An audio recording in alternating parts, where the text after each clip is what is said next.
हमारा के रख देले बाड़ा में और मऊगा बना के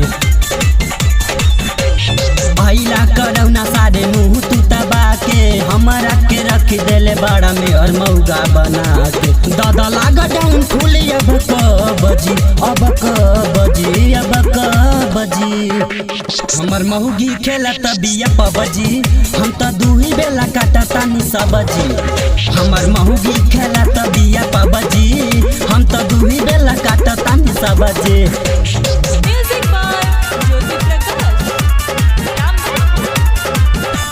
घरवा में सूती उत करती आए सजी फूकी फूकी चूल्हा हमारा निकलता गए सजी हमारा निकलता गए सजी।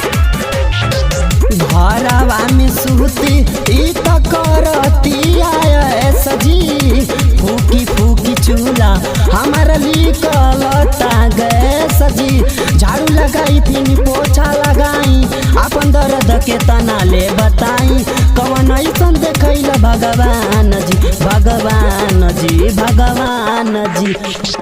हमर महुगी खेला तबिया पबजी हम तो दुई बेला काटतानी सबजी हमर महुगी खेला तबिया पबजी हम तो दुई बेला काटतानी सबजी।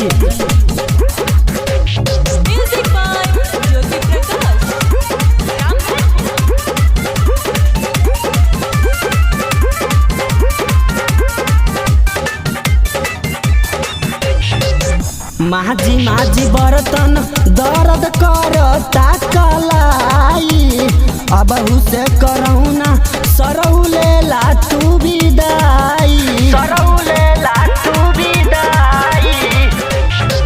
माझी माझी बर्तन दर्द करता कलाई अब से करौना सरऊ लेला तू विदाई। किशन के फिल्म में होला बहुते नाम जी अजित राकेश बाटे कैले गुलाम जी घर भर सब रोई डब